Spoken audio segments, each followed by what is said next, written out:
What's up, guys? This is Coach Grant with First Down Training, and welcome to another episode of our First Down Training show. Today, we're going to be talking about how you can deal with a bad coach. So we're going to talk about the different types of bad coaches out there, bad trainers, how you guys can adjust your game to that specifically, and what you can do. Then we're going to be answering some questions that you guys left on previous episodes of this show. So I appreciate you guys tuning in. Let's get started. So fellas, this is an important topic for me, at least, because this is a common question I get with athletes like, hey coach, my coach does X, Y, Z. How can I adjust to this? How can I deal with this? And I see a lot of bad coaching, at least in the training space, and I want you guys to know what to look out for, what to look for when trying to pick a trainer, and how to determine if it's good training, bad training, whatever. So hope this is able to help. There's really 5 types of bad coaches. So the first one is going to be the bad mechanics coach. So like that's a dude, like this really goes for any position. I'm sure a lot of you watching this have a private trainer, have gone to a camp, see stuff on social media that like makes sense and it works for you, right? Like my favorite one is like quarterbacks, right? Like let's say, for example, quarterback coach teaches you to hold the ball down here by your chest in a relaxed position. Then you get to school and the quarterback coach or the head coach or the OC is like, hey, hold the ball up by the ear so you can be over the top, right? Horrible advice. Not a single NFL quarterback holds the ball up by the ear, but believe it or not, a lot of old school coaches out there that are just kind of behind in their ways. You know, maybe they're really good schematically. They know how to orchestrate an offense, orchestrate a defense, but they're a little bit behind the times in terms of mechanics, but it's got to be done their way. So like, I think sometimes there's a little bit of insecurity from a coach. I think a lot of times coaches hate private trainers because they feel like, oh, the private trainer is going to tell them to do something different than me. Well, here's the thing. Training is all about results. If my athlete's getting results with what I'm teaching him, hell yeah, I'm going to teach him to do something. Me personally, when I work with athletes, I always try to like, hey, what does your school want you to do? I'm going to adjust my training to it, and we're going to try to make the best of this situation. So we're all on the same page because I think that benefits the athlete. When trainers and coaches hate each other, it's never good for the athlete. However, there are just a lot of things that are just flat out been proven wrong by just like the way the NFL is played, by science, by biomechanics, in a lot of different positions. Like for a receiver, you know to snap down. You're going to get a receiver coach who's like, hey, beat the drum, do the lightning fast feet and hands. Like, that's wrong. You could get out of the break faster. So what do you do when you have a coach like that? And this may not be the best advice. A lot of high school coaches will shake their head at me when I say this, but this was the advice I was given by a dude who played pretty high level ball.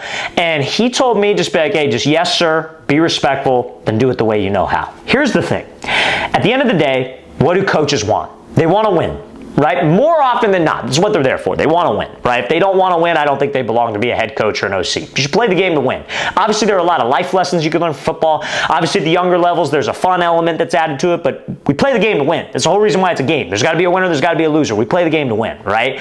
Now, at the end of the day, that's all they care about. They want to win. So if your way is giving results, then you're good. You have a leg to stand on. I'm not saying be a renegade and be like, well, coach, my trainer says to do this. Coaches are going to hate hearing that. I'm going to be honest with you because they hate trainers. You should never be that guy. It's just, yes, sir, I'll do my best. I'll try. And maybe a couple reps you try it his way just to get him feeling better. And then he goes off and then you do it back to the way that you're doing before. But it's just got to go in one ear, out the other ear, if you know that it's truly wrong.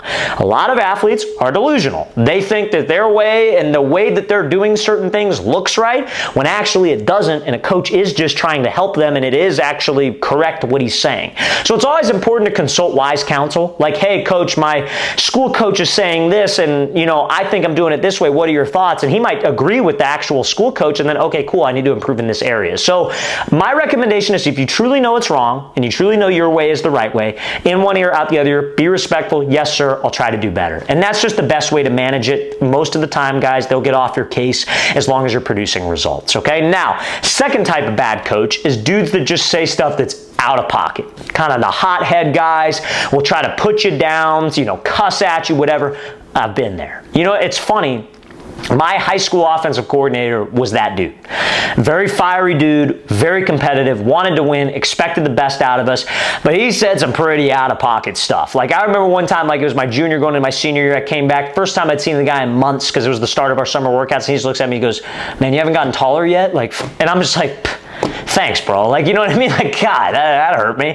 And like, with guys like that, you kind of got to really have thick skin. And I know that's easy to say, and it's very, very tough, man. Like, it's tough. Like, when you get people picking at you, and sometimes people do this on purpose, they'll pick at you and they know exactly where to press your buttons because they know it's going to piss you off. You just got to have thick skin. You got to shake it off, and you just got to stay focused on what you're there to do. And what you're there to do is to be the best possible football player that you can be, achieve goals for the team, and achieve goals for yourself. So, like, the way I look at it, this is what helped me, because I kind of shifted my perspective. I always had big goals for myself. You know, I always felt like I could be in, you know, like a bigger position than what I was, affecting more people, meeting more people, like more people know, you know, who I am or whatever. And I realize that kind of sounds egotistical. I get that. I'm not trying to come off that way. What I'm just trying to say is, like, I always felt like I was going to be on a bigger scale than what I was in high school, at least, right? So, like, whether that was playing in college, high level in college, whether that was on social media, you know, whatever. And if you're going to get to a certain level of success, you're going to have people hating on you. You're going to have people talking crap. I deal with it every day. You know what I mean? Like, literally, like, I'll go through an Instagram video one day and there's 50 people telling me what a POS I am, you know what I mean? And I'm just like, oh, well, that didn't go well. But, like, you got to hold yourself to the standard of, like, listen, if I'm letting a coach who's just, you know, saying stuff out of pocket because maybe he's insecure, maybe he's pissed off at the world, maybe he's pissed off his career didn't work out, whatever, I can't let that affect my game, because if I ever expect myself to get to a certain level, I'm going to have a lot more haters or a lot more people saying bad things about me than just one guy. So when I changed my perspective and thought about it that way, it became a lot easier to deal with the negative feedback, the negative stuff, him cussing at you, whatever. Me and that guy are actually good friends nowadays, believe it or not. Like, he got out of high school coach and started doing, like, training, and we started working together, and he's actually a good dude. He just, you know, was kind of going through a tough time in his life. That's why he acted that way. You know what I mean? And he was a very competitive guy, which probably added to it, but you never know what people are going through, too. You kind of got to have that perspective, like, well, he's acting that way for a certain reason, you know, I'm just going to let it go. And it's much easier said than done, but if you could have that thick skin, think about it in terms of, like, if I'm ever going to be successful, people are going to say a lot of bad things about me, it'll be a lot easier to shake it off and then move on. Okay, so now, there are 3 other types of bad coaches, but before we get into those 3 types, you guys, if you are a quarterback or wide receiver watching this video and you would like to train with myself and my staff of coaches this offseason, go to that very first link in the description below. That is where you can sign up for our 2026 QB and wide receiver training camp tour. We're coming out to 15 different cities all across the U.S., you guys. We're going to be coming out to San Francisco, California, Orlando, Florida, Phoenix, Arizona, Columbia, South Carolina. After that, we'll be coming out to Seattle, Washington, Oklahoma City, Oklahoma, Nashville, Tennessee. Then we'll be finishing off that part of the tour in Milwaukee, Wisconsin. Then we will be heading out to Austin, Texas, Atlanta, Georgia, Denver, Colorado, Columbus, Ohio, Boston, Massachusetts, Salt Lake City, Utah, and Los Angeles, California. So, guys, any one of those cities, we'd love to have you there. We have available spots in all camps, but I cannot promise you how long that is going to last, because all of our camps sell out very, very fast and probably 3 months in advance of the camp. So we have available spots now. Make sure you take advantage of that, you guys. Go to that very first link in the description below. That is where you can sign up. Now, let's get to the 3rd type of a bad coach.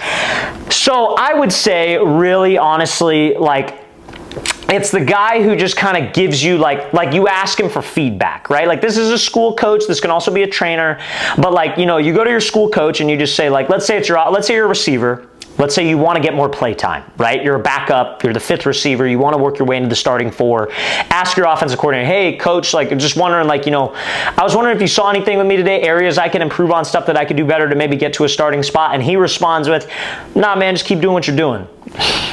Not what I was looking for in that situation, right? You were looking for key things that you could do to actually improve your skills and get better, but the coach is like, hey, just keep doing what you're doing. So here's the thing with that. You gotta keep pressing. That's the thing. So, like, if you got a coach who does that, I would maybe stop asking him initially. I'd go to your position coach.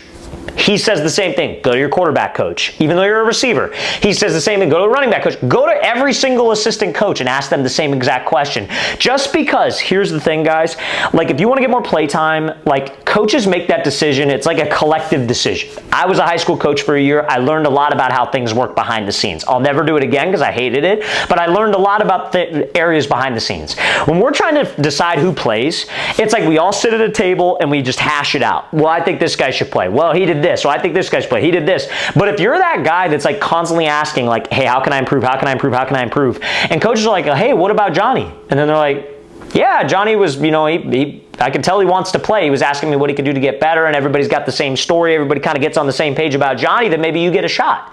So like if your offensive coordinator says, hey, just keep doing what you're doing, keep working hard, go to your receiver coach. Receiver coach gives you stuff to do. Apply those things to do, report back to him, hey coach, I felt like I improved in these areas. What do you think? Like, do you think I could maybe get a shot with the starting four? Maybe I could get more reps. Well, you know, be respectful about it, but that's how I would go about that situation, okay? Now, next type of bad coach is a coach who has a little bit of an ego. Everything has to be done his way. Everything needs to be, you know, like a certain to a T, his offense, you know, like that type of coach, right? And like, this is generally in the training space. A lot of guys, you know, and this is kind of like the fourth coach and the fifth coach, right? Because I said there's 5 types of bad coaches, right? So this is like a combo of fourth and fifth. Coaches who have an ego and coaches who can't explain the reason why. They both kind of go hand in hand. So I'm going to talk about both of them. If I'm a trainer, let's say I played really high-level D1 ball. This is what bothers me to no end. Played really high-level D1 ball. My Instagram bio, former Alabama quarterback, even though I got no snaps, you know, whatever. Anyways. And, you know, guys come and train with him because, like, you know, he's credible. Like, he played at Alabama. Even if you just make the roster, good for you. That's great, right?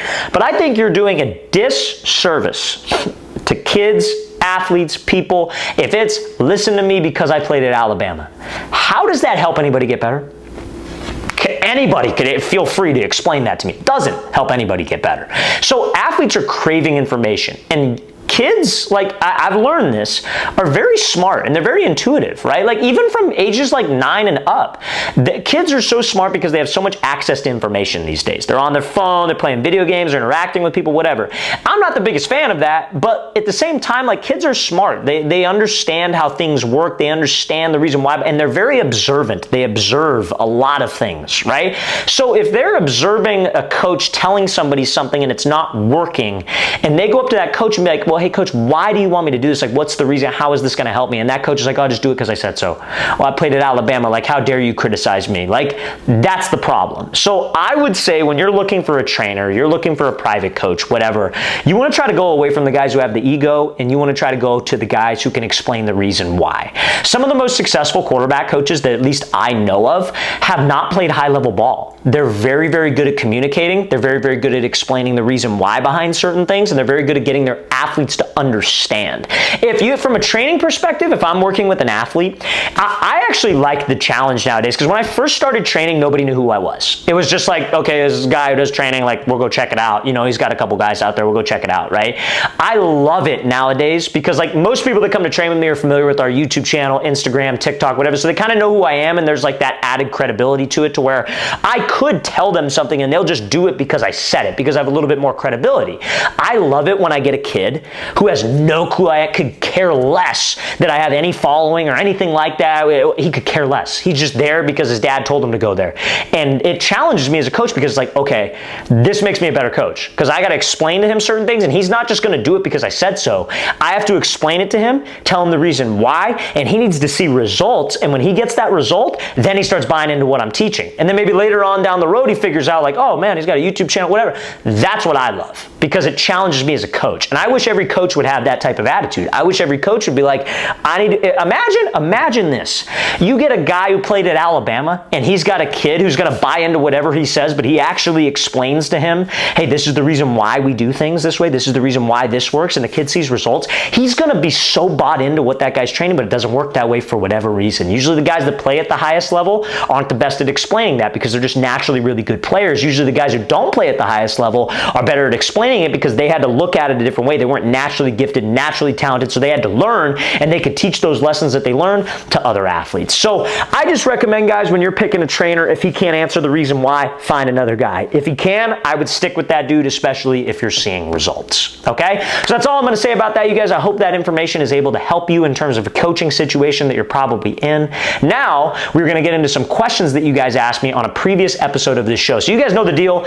Every YouTube comment that I get, I generally respond. You guys know this if you're watching this. So guys, if you have questions, post them in the comment section below. I read and respond to every question, and the best ones I will feature on the next episode of this show next week. So let's get right into it, you guys. So question number 1 from Jaquavion5. He asks, I wonder if you think you should start flag football before tackle or tackle. I recommend for players, I think it's okay to play flag and 7-on-7 until you get to about 7th grade, because 7th grade is generally when offenses start passing more in tackle football.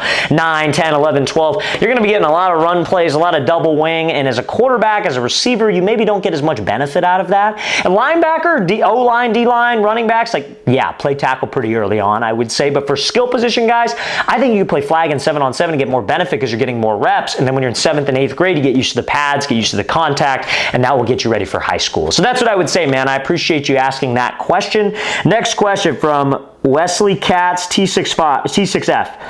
Hey, I have tryouts at 4 p.m. today. I'm a QB and I'm nervous because this will be my first season on a school team and I'm nervous I won't do good. So what can I do to do well? So if you're nervous for practice, tryouts, a game, the best thing that you could possibly do is hyper-focus on what your job is and take things one play at a time. Here's the thing that screws up a lot of athletes. Number one, athletes worry about things that they can't control. The only thing you can control is your attitude and your effort. So what you do on your play, what your job is, that's your effort. That's the only thing that you could control. If you're a quarterback, all you can do is control where you throw the ball and the read that you make, right? Now, this is where athletes get tripped up as well. They start thinking about, well, let me elaborate on that. They think about the uncontrollables. The line going to block, is the receiver going to run the right route? What if they do this? What about this? The crowd's big. Guys, don't think about that stuff. Just focus on your job and hyper-focus on that. Now, the next thing that guys do is they don't take it one rep at a time. They have a bad rep, and that's all they're thinking about. It's in the past. You can't change it. Whatever happened, happened, whether it's good or bad. Good result, on to the next rep. That is the most important rep. Bad result, on to the next rep. That is the most important rep. Learn from it, but you're on to the next. And just focus on what your job is rep by rep. And those nerves go away. When you're focused on something, your nerves go away. It's kind of like, think about it like when you stub your toe or something like that. You're in a lot of pain, but all of a sudden, maybe you start focusing on something else and the pain's not as bad. It's the same thing with nerves, okay? So I hope that makes sense, man. Appreciate you asking that. Next question from Sparky Love Jesus. Hey, coach, any tips for recovery? I'm a freshman football player and we started practice this week. It's 4-hour practices Monday through Friday. So when it comes to recovery, after practice, you could always do an ice bath or a cold plunge. That definitely helps. Another thing that you could do is get a massage gun, a baseball, a foam roller, and roll out your muscles. And when you kind of like break up that tissue and get a little blood pumping to the area, then I recommend stretching. Don't just stretch a cold muscle. That's a higher likelihood of an injury and you straining yourself. But if you do that after practice and get in that type of routine and you do that every day, you're going to feel a lot more fresh. And another thing that's really important, sleep, you guys. Get to bed at a reasonable hour. No screens like phone, TV, at least an hour before you go to bed, and try to eat at least 2 hours or more before you go to bed. And I trust you'll get good sleep and your body's going to feel good. So guys, appreciate you asking those questions. That does it for this episode. But seriously, guys, if you have questions, want to ask me, want to be featured on the next episode, do not hesitate. Go to that comment section below. We'd love to interact with you guys and get back with you guys and obviously post you on the next episode. So guys, seriously, really appreciate the support and we'll see you next time.